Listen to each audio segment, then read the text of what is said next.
once someone has ruled out that their physical symptoms are not being caused by structural damage, like a broken leg, or organ disease, like cancer or infection, then they can safely proceed with this biopsychosocial approach to treating their chronic pain and medically unexplained symptoms. Now, in my case, in many ways, I was one of the luckier ones. I recovered very quickly within the first week of learning about this approach and this information. However, it did not mean that the work stopped while I read the book and then shut it. It was just a new habit, a daily practice. And I do feel that in that sense, dancers and athletes, we are good at enforcing new habits. And we're really good at responding to when something is a bad habit. The main part of what makes the previous habits that I had bad was that it led to repression and misunderstanding of my emotions, and therefore it was only then expressed through my body, which wasn't good in my case because it was disabling. And what is better is recognizing that connection.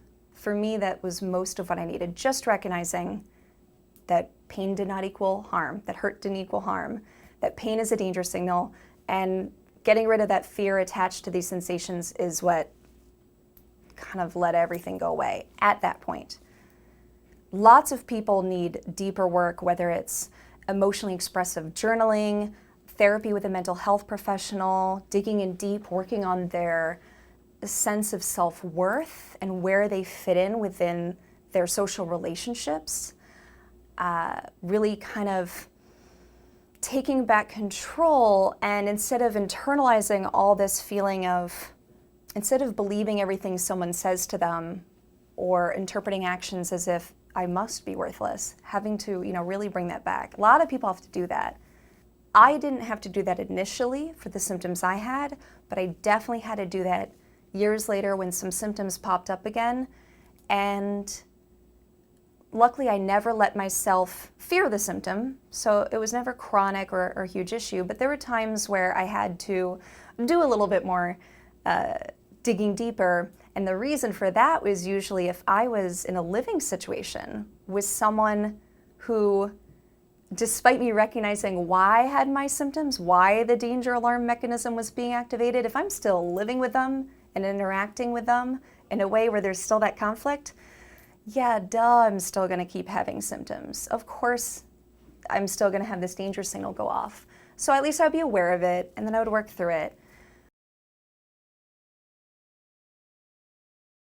When people say that, like, I haven't gotten better, I've been struggling, I read the book too and I didn't get better, what's the difference? And I also think we're all different in the way we learn and the past context that we have.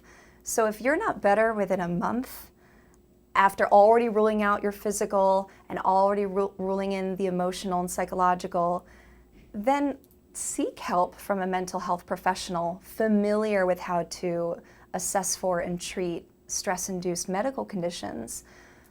Because not everyone can do this alone, and not everyone should. That's why they're there.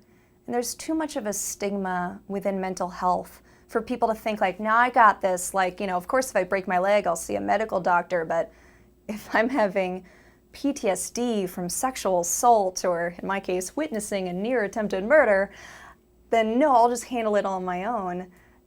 There's no reason why you should. Your mental health is just as valuable as your physical health.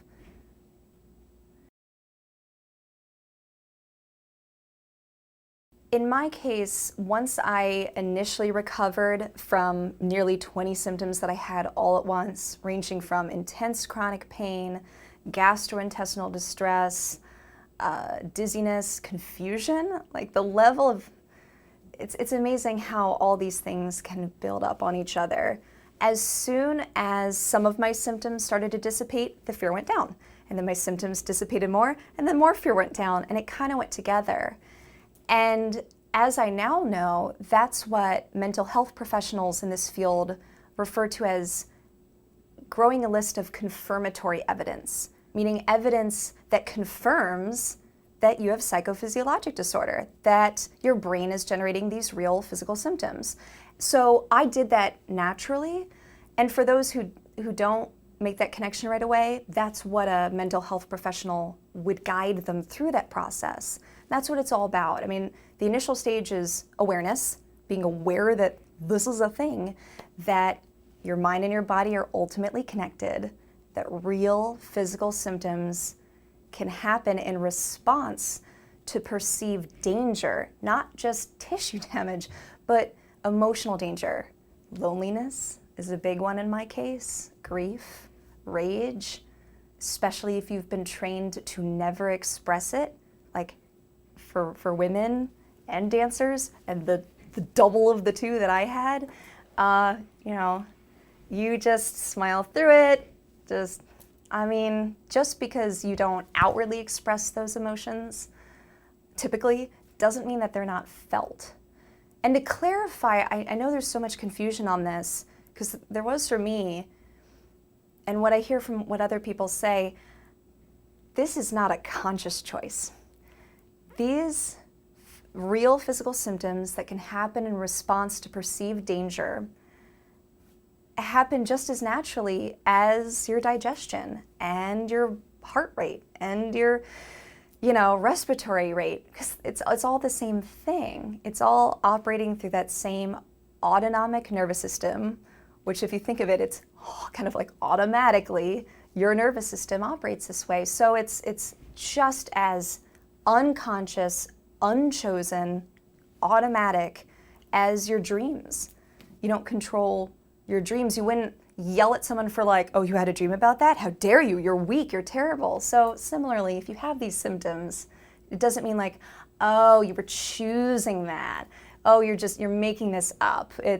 Or how could you be that weak to have fallen into this situation? It's not that at all. I mean, people who have these symptoms, and I have so much empathy for it, it happens. It happens more often than it doesn't happen. This is normal. The next step is then, how are you going to recover from it? Because the good news, the one good part of this is that it's actually curable. It's reversible. This doesn't have to be this way always, even for people with adverse childhood experiences, serious childhood trauma, or post-traumatic stress disorder, which I've had cases of that from sexual assault, witnessing terrible events.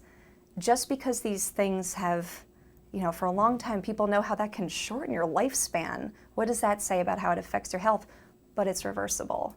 And what I love about the team that I work with at the PPDA is that, yay, a group of empathetic healthcare practitioners and patient advocates that are all working together to make this the standard way that we care for people around the world, improving access to quality health care that is safer, more affordable, and more effective than any other previous treatment that was thrown out there or made up or concocted for chronic pain and medically unexplained symptoms.